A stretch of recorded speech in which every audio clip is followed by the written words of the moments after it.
Only a few astronauts were on the rocket, but the team who designed it and the supporting hardware numbered in the thousands. Watching on TV were millions who vicariously accompanied the astronauts. In a way, with somewhat different numbers and a much smaller budget, is our Durham Savoyards theater team. Our team includes close to 100 volunteers who know each other, like each other, and share a dedication to the success of the show. Absolutely. And there's so many people. I think at one point I tried to count how many people were in one particular production, and it was, I don't know, 120, 130. I mean, there's just so many people. Everybody should know this. Talking to some of my Raleigh theater peeps about, I think I'm going to audition for Pirates of Penzance with the Savoyards. And one said, the Savoyards are not so much a theater company. I was one of the people he talked to. I was very reticent to audition because people in Raleigh told him that it was a cliquey social club. The people in Raleigh, and I said, y'all are full of yourselves. This is the most welcoming, affirming, supportive group I've ever worked with.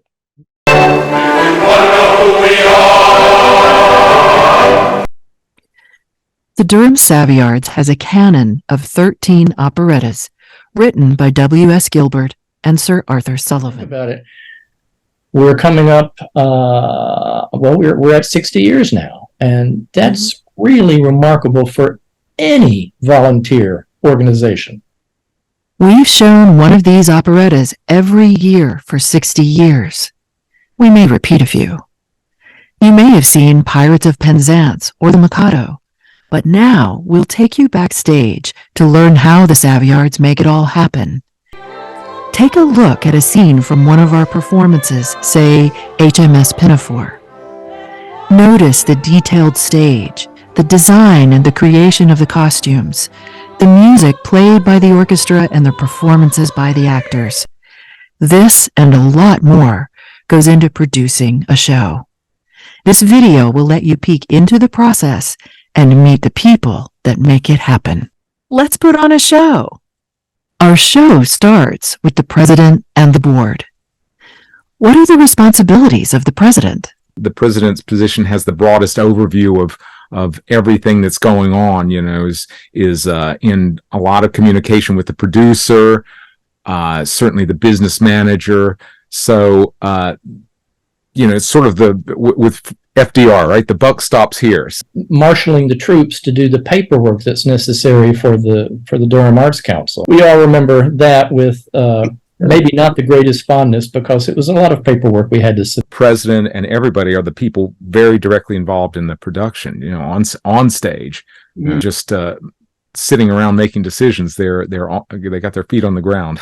The original Gilbert and Sullivan operettas were contemporary to the 1800s. The Savoyards versions often take liberties with the operettas and make each production different and interesting. The choice of director has a major effect on the success of our shows. I've been in Randy's show and all the Derek and Alan shows, and now I've been just in a little bit of what Melissa and Joanna have done together. And I was just amazed with Derek, especially in the early years, when not only, would he direct the show, but he'd do a complete backstory for everyone. That first Pirates, the story was we were going out and kidnapping the Doctor of Divinity and taking him in. For example, Derek Ivey set Princess Ida in outer space.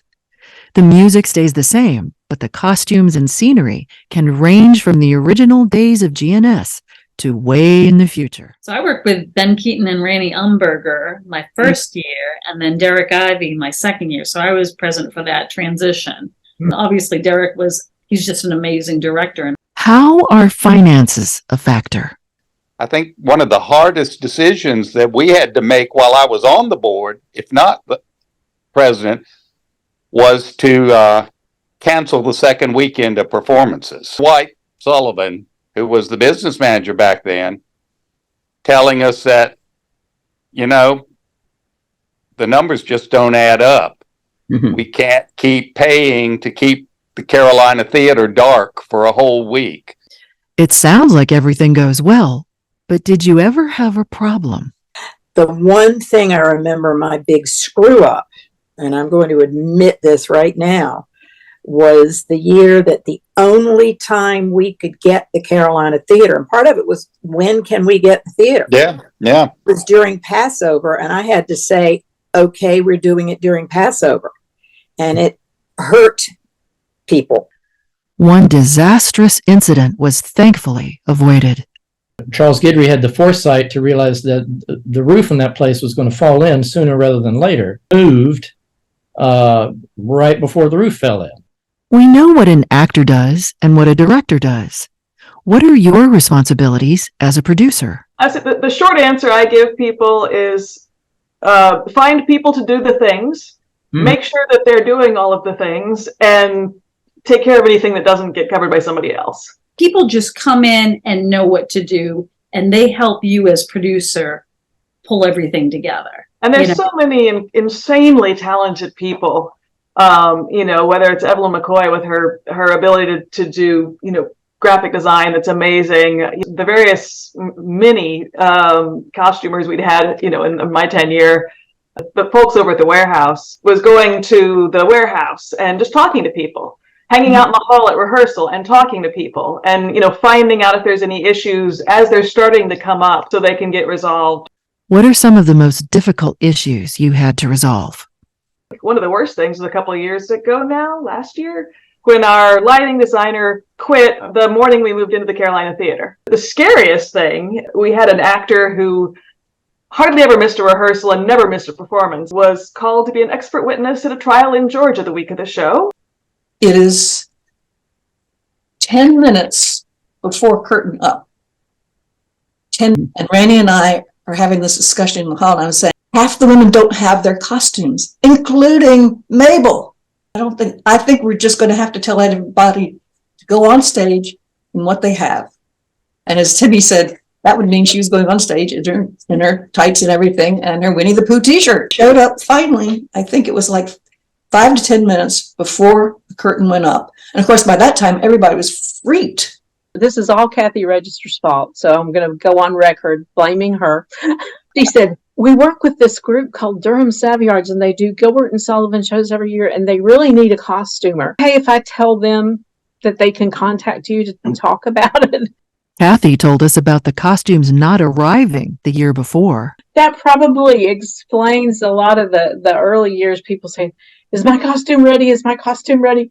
And my mantra was always, I've never let anybody go on stage naked. Charles, when did you start sharing your talents with the Savoyards? Then I just came on board as a co-producer. People began to find out that I knew something about technical theater and building things and painting things, to essentially then becoming a technical director and a master carpenter and a master painter and the warehouse manager. Tell me about, how do you get to work with a team to get things done? As producers, Charles and I dealt with that quite a bit, because not only did you have to put together a team to do one specific area like costumes, you had to put members of the overall team together. But then there would be subgroups within that team that had to work together specifically, like the costumer would meet with the lighting designer to make sure he or she knew what colors we were using on stage. So early on, some of the meetings would be Charles and me and Derek, for example. It'd be just that small a group to make sure you all had the vision of where it was going to go or what you thought you were going to. We talk about lighting being there. Randy Umberger, one of our older directors, early on, declared to everybody that if you can't, this was that page, if you can't see them, you can't hear them. And he was right. From the beginning in the warehouse, to make that a separate sort of a family, like a cast, and, was very hands-on with people. It was like, if you don't know how to do anything, we can teach you. Karen, Costumes has a huge wardrobe with pieces you can put together to redesign for a new show. Tell me about how you work. we always tried to save the basic pieces that we knew we would use over and over again. Men's tuxedo jackets and pants were always useful in some way. We always kept the petticoats and the pinafores and that sort of thing that we knew would get use no matter how the show was designed. Some of those things don't work on spaceships, so then you have to go back to square one and create some new things. We've ripped a few pant seams along the way and things like that. Yeah, that's why we always keep somebody back in the costume room with needle and thread. Richard, tell us a little bit about how do you come up with the designs for the sets? What do you do to make the stage look terrific? How did you allocate the time to design the set and then build it? How did you allocate the time for each task? I always tried to get from Derek a 1 or 2 sentence description of what he thought he was going to do. And I would try to get that from him in like the middle of the summer, the year before. So it'd be like June, July, somewhere in there. And then I'd spend a few weeks trying to come up with some pencil drawings, and he and I would have some back and forth about that, and maybe even have a meeting or two. I was trying to get everything done, the concepts done, and this came from that kind of stuff. Let's do it early. Let's get everybody fired up by showing the designs for a particular production and where we're going to head with the concept is really of a team, where you've got from the artistic director who's got really the concept and tries to think of all the pieces and bring it together, through the various designers like Richard, in costumes and the like. And so really most of the roles I've played throughout my career has been in the manifestation. Need be, call it out. Please. So in that one, you did very detailed drawings. You actually look what we're doing now. You'll get a general drawing that James is doing, James Gidry Byers, and then you go look at the detailed drawings. Well, Mark Welker is doing all the engineering drawings that Richard used to do. Bobby, where do you fit in with the stage development? But I remember building a smoke machine, and water and drop dry ice into it, and a tube coming out to fill the stage with CO2 smoke. You might not want the actors to practice that until dress rehearsal. What do you do to familiarize the actors with the set? We were able to fully build modules of it and have members of the cast go up and down steps. He used to not even tape the floor. That was a big deal. First time we started taping a floor so we could mark out spaces. And that was a flooring. Put the flooring down on the stage so we could paint it, because they wouldn't let us at Carolina Theater wouldn't let us paint it. It's wonderful to have creativity, but what about the ability to reuse the sets? Princess Ida actually had 3 different sets when we did Princess Ida in outer space. Women are from Venus, men are from Mars, and that's what it gave me. It's supposed to be the opening deck of a space station looking out in outer space with the huge walkway. Yeah, looked like it just walked right up into it, went off. This is when that curtain goes up and they applaud. That's one of the loveliest moments when that happens. To make the show really shine, you need a great orchestra. Tanner, tell us about the orchestra. How long do you rehearse before you meet the cast? What is your job? Well, the orchestra lately, in the last 10 years or so, has gotten together 2 or 3 weekends, about 2 to 3 or 4 weeks before the show starts. However, when I first started in the orchestra back in 2007, our first rehearsal was the day before Sitzprobe, and then we had the Sitzprobe the next day, and then it was the show. So we try and get the music out to them ideally around the time of the sing through, but at least a month or 2 beforehand. So it could be January. As orchestra manager, what was your relationship with the music director? When we went through 3 musical directors in 4 years. And immediately found a music director because he quit and left. You know, we had to Right. find one immediately. And thankfully, our principal flutist for several years at that point had experience conducting orchestras. She'd worked with a theater company in California. Janelle, as a producer, how did you handle the COVID crisis? Say the worst week of my life. We had a very tearful meeting Thursday night and decided that we were going to postpone it, and Friday the Carolina Theater shut down. John Paul, I know you were in Patience in 2020. You had Derek Ivey directing on stage, and it was shut down just a couple of weeks before the curtain was supposed to go up. Melissa took over and directed an online production. Tell me about the difference of the two directors. Well, I think the notable thing about the Patience production vis-a-vis the directors was that, we, as you said, had a production that was almost ready to go and was, staged a certain way and had certain kinds of characters, certain kinds of approaches to how the characters were going to be. And so when Melissa came in, I think I was probably not alone in thinking, well, the easy thing here is to just pick up what Derek did, what he had already established as the characters and setting, and run with it. And Melissa came in and said, well, to really make this work, I want to set this in the world of the internet and a set of places that people were going to meet on the internet in the world of that she created for that Patience. A kind of social media space where the characters would gather and sing their songs and have interaction. The inspiration to have just set it in an online world was quite a good idea and really made it work and continues to make it an entertaining production, I think. Love feeds on hope, they say, or love will die on misery. Before putting on the show, we may hold a few gigs at senior facilities or schools. Noelle, what are the benefits of having a gig? Some of the conductors have said, if there's something somebody particularly wants to sing, tell them to ask me, and if we can fit it, we'll do it. Yeah, because that's another way of letting people have a chance to sing something that they might not have a chance to sing.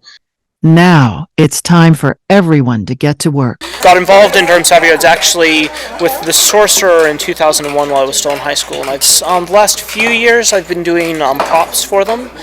So these are two dueling pistols that I manufactured for the dueling scene between Fantas and Scoffio.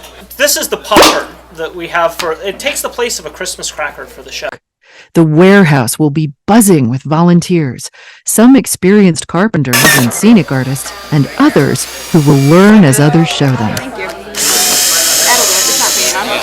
The costumers will be busy with everything from skirts and blouses to finding or designing hats. See all the creative things that happen when things don't work out quite right and you have to make adjustments. The little emergency repairs. And of course, the rehearsals.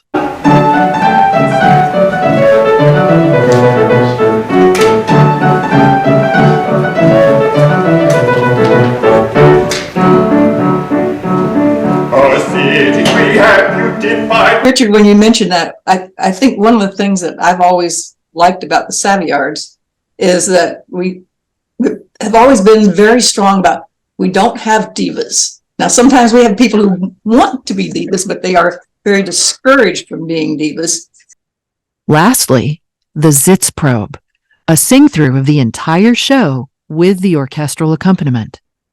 The final week, volunteers are needed to move the sets and costumes from the warehouse to the theater. It's interesting. I understand. We actually took time yesterday to figure out how to Assemble the sets. Hang the lights and sound. Hang the costumes. Help with makeup. Make sure the orchestra pit is set up.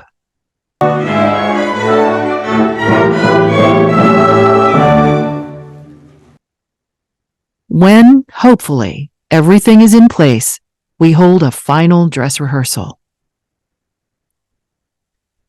Daryl and Mary have used this rehearsal to create YouTube trailers to promote the show. The curtain goes up.